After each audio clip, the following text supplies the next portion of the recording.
বা যদি ওটা কোনো রেজিস্টার যদি বসান থাকে ফিক্সড, এটা যদি কেটে যায় তাহলে ভোল্টেজ হাই হওয়া যায়। 500 দরকার, সেখানে আপনি 300 প্লাস হওয়া যায়। যেমন বাল্ব কাটে, রেগুলেটর, ফ্যানের রেগুলেটর কাটে, ফ্যান পর্যন্ত চলে যায়। মানে যে কোনো জিনিস থাকলে এটা পুড়ে যাবে। লোড ক্যাপাসিটি দেখা যাচ্ছে চার্জ নিতেছে আবার ছাড়তেছে। কেউ কোনো কারিগর যদি মন মতো এই জিনিসটা তৈরি করে দেয় তাহলে 10 বছর কেন 20 বছর কিছু হবে না। আপনার কথা ভালো লাগলো ভাই। আসসালামু আলাইকুম সুপ্রিয় দর্শক ভাই ও বন্ধুরা, আশা করি সবাই ভালো আছেন। Electric with plumbing YouTube channel থেকে আপনাদের স্বাগত। আজকের ভিডিওতে আপনারা দেখতে পারবেন আপনাদের বাসাবাড়িতে ব্যবহারকৃত আইপিএস যে কোনো ধরনের সমস্যা হোক না কেন এখানে সার্ভিসিং করা যাবে। আইপিএস এর যে কোনো পার্টস এখানে পাওয়া যায়। শুধু আইপিএস না, ইলেকট্রিক চালিত যত ডিভাইস আছে সবকিছুই সার্ভিসিং করা যায়। এখানে মনের মতো খুব সুলভ মূল্যে সার্ভিসিং করাতে পারবেন। আর ভিডিওটা শুরু করার আগে আপনি যদি আমাদের চ্যানেলে নতুন হয়ে থাকেন তাহলে অবশ্যই একটা লাইক সাবস্ক্রাইব করে রাখবেন। তো যাই হোক, কথা না বাড়িয়ে ভিডিওটা শুরু করা যাক। আইপিএস এর কি সমস্যা বেশিরভাগ হয়ে থাকে ভাই? এটা ধরেন যে চার্জিং এর ক্ষেত্রে বিভিন্ন ক্যাটাগরি সার্কিট আছে।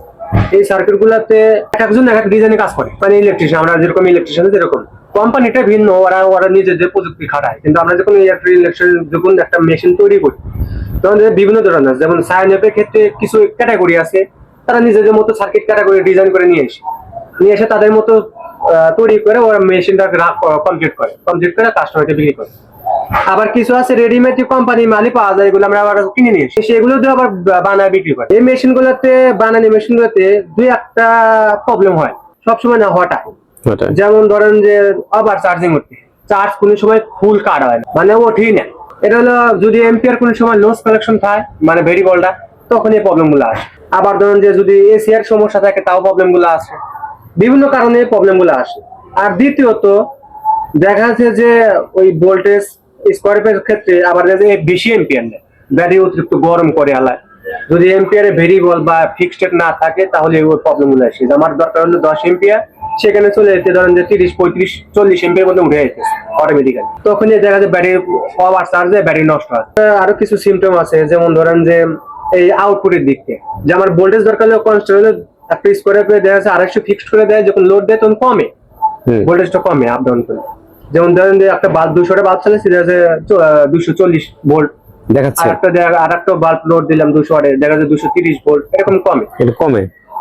আর এটা দেখা যায় অনেক সময় দেখা যায় কি ওই ভেরিয়েবলটা কেটে গেলে, বা যদি ওটা কোনো রেজিস্টার যদি বসান থাকে ফিক্সড, এটা যদি কেটে যায় তাহলে ভোল্টেজ হাই হওয়া যায়। হাই বলতে দেখা যাচ্ছে যে আপনার 250 দরকার, সেখানে আপনার 300 প্লাস হওয়া যায়। ওই বিভিন্ন ধরনের সমস্যা, যেমন বাল্ব কাটে, রেগুলেটর, ফ্যানের রেগুলেটর কাটে, ফ্যান পর্যন্ত চলে যায়। মানে যে কোনো জিনিস থাকলে এটা পুড়ে যাবে ওই সমস্যার কারণে।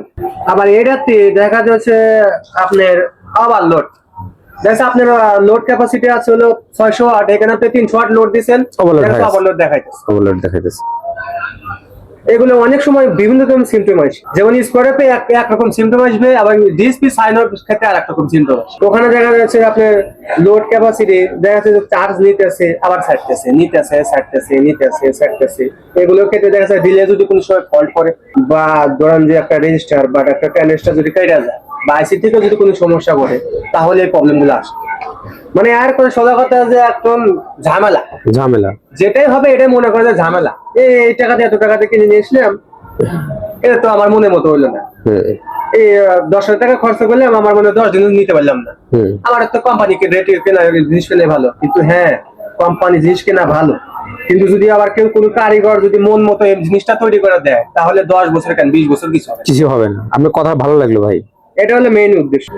বলেন যে ভাই এই সমস্যাটা নিয়ে এসছে যে চার্জ ওঠে না, এখন বিদ্যুৎ আসুক, আমি আগে এগুলো চেক দেবো যে কোথায় সমস্যা, তাকে যতটুকু মানে আমার সাপোর্ট দেওয়া দরকার এটুকু সাপোর্ট দেবো, মানে যতটুকু সহযোগিতা করা দরকার, যাতে সে কম বাজেটের মধ্যে কাজটা করতে পারে বা সার্ভিসটা নিতে পারে। আচ্ছা ভাই, আবার আমি কিছুদিন আগে একটা আইপিএস সেট আপ করছিলাম, সোলার আইপিএস। তো ওই লোকটা একটা 200 অ্যাম্পিয়ারের পানি ব্যাটারি লাগাইছিল।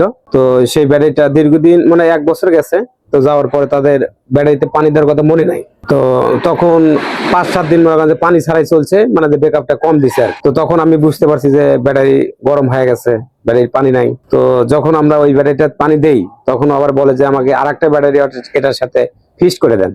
তখন আরেকটা 200 অ্যাম্পিয়ার আমি মনে করেন যে প্যারালাল কানেকশন করে সেই আইপিএস সেট আপ করছি। সেটা ছিল সোলার আইপিএস বা 900 ওয়াটের সোলার প্যানেল লাগানো ছিল। তো আর হলো 1450 বি হলো সোলার আইপিএস। তো এখন দেখা যাচ্ছে যে রোদে থেকেও চার্জ হয়, কারেন্ট থেকেও চার্জ হয়। তো দেখা যায় যে নতুন ব্যাটারিটা গরম হয় না এবং পুরাতন ব্যাটারিটা গরম হয়ে যায়। তো আমার মনে হয় কি যে ওই ব্যাটারিতে কি কোনো প্রবলেম হয়েছে নাকি এই অ্যাসিড পানি না দেওয়ার কারণে? ওটা প্রবলেম হচ্ছে বলতে ওখানে ছিল ধরেন যে অ্যাসিড ছিল, অ্যাসিডের যে কোন ওটা শুকায় গেছে, প্লেট গুলো গেছে শুকায়, হুম। মানে ড্যামেজ হয়ে গেছে, প্লেট গুলো শুকনায় পড়ে আছে। যখন আপনি অ্যাসিডের বদলে পানি আবার দিবেন, ওখানে তো আর অ্যাসিড পুরো ঢুকান যাবে না। না না, ঢোকান যাবে না। ওখানে যখন পানি দিচ্ছেন তখন এই অ্যাসিডের পানি যে অ্যাসিড যতটুকু কাজ করছে, হুম। পানি ওইভাবে কাজ করতে হয় না। কাজ করতেছে না। পানি কিরকম যে পানি কিন্তু আমরা যখন দেখা যায় হিটারে ইউজ করি হুম। বা জগ ইউজ করি, যখন বাংলা জগ গুলোতে, হুম। তখন কিন্তু পানি কিন্তু বরফ পায়, পানি বরফ। গরম হয়। গরম অ্যাসিড হয়। কিন্তু গরম হয় না সহজ। না। আর অ্যাসিড হলো এক ধরনের হলো ক্ষারক পদার্থটাই ব্যাটারিতে পানি ঢুকাইছে, তখন দেখা যাচ্ছে ওর গ্র্যাভিটি যে আছে, ব্যাটারিতে একটা গ্র্যাভিটি থাকে, পানির গ্র্যাভিটি বা অ্যাসিডের গ্র্যাভিটি, গ্র্যাভিটি ও পায় নাই সচরাচর। সচরাচর এই পায় না। প্লেটটা ওই রকম ভাবে ও চালু হয় না। আচ্ছা। না কারণ পানি যখন ভরছেন তখন চার্জ করছেন, তখন ওই অ্যাসিড যেরকম কার্যক্ষমতা দিব, কিন্তু পানি ওইভাবে কার্যক্ষমতা দিব দিচ্ছে না। আচ্ছা। ওই নতুন ব্যাটারি যেরকম মানে যে গরম হতে না, কিন্তু পুরোটা গরম হতে হয়, কারণ নতুনটাতে প্রেসার পড়তে হয় প্লেটগুলোতে। হুম। আর পুরোটা যেটা আছে, যেটা পানি ইউজ করছেন, যেটা শুকায় গেছিল, এটা অতিরিক্ত মাত্রায় প্রেসার নিতে, প্রেসার নেওয়ার কারণে অতিরিক্ত বুদবুদ করার কারণে ব্যাটারিটা মানে হাই গরম হবে। আচ্ছা আচ্ছা। আর ব্যাকআপের দিক দিয়ে গেলে আপনি ব্যাকআপ দিবেন, নতুন একটা ব্যাটারি যদি দেখা যাচ্ছে সচরাচর 8 থেকে 10 ঘন্টা ব্যাকআপ দিতে, ও মনে হয় যে আধা ঘন্টা থেকে 1 ঘন্টা ব্যাকআপ 1 ঘন্টা বেকার দেবে। দিয়েই বন্ধ আছে। আচ্ছা। আর কিছু করে দেখা যাচ্ছে কতগুলো ব্যাটারি চালুই হয় না, দেখা যাচ্ছে 2-3টা সেল চালু আছে আর 2-1টা সেল চালু হয়। আচ্ছা, নতুন করে অ্যাসিড পানি দিলে পরে ঠিক হবে না? ওটা আপনার এখন 1 বছর গেছে এটা ব্যাটারিতে। ওটা চালায় দেখালে। আচ্ছা আচ্ছা। আপনি ওটা যদি করতে চান, আপনি যেখানে ওনারা যে অ্যাসিড করে, অ্যাসিড ওনারা করে যদি চার্জ করে যদি না দেখেন যে পারফরমেন্স ভালো, তাহলে খারাপ বাজবে না। প্লেট দিয়ে একটা ড্যামেজ হয়ে আছে, একটা বা 2টা ড্যামেজ, তাহলে ওটা কোনোভাবেই আর জাগানো সম্ভব না। তাও আপাতত মনে করেন যে 2টা লাইট তাও 5 থেকে 6 ঘন্টা ব্যাকআপ দেয়। আমার মনে হয় রিপেয়ার করলে মনে হয় হবে কাজ। আপনি এটা ট্রাই করতে পারেন। আচ্ছা, আপনার দোকানের ঠিকানাটা একটু বলে দিবেন ভাই। আমার দোকানের ঠিক হচ্ছে এটা হচ্ছে আপনার সাহেবগঞ্জ এবং হাটিকুড়ালের ঠিক মাঝামাঝি। অথবা যদি কেউ মেরামত করতে চান, তাহলে আমার স্ক্রিনে যে নাম্বার দেওয়া আছে, নাম্বারের সাথে কন্ট্যাক্ট করতে পারেন। যেমন আমি এখানে ধরুন যে আইপিএস, এলইডি টিভি, মানে ইলেকট্রনিক্স যত সামগ্রী আছে, বক্স থেকে শুরু করে সবকিছু মেরামত করে সুলভ মূল্য।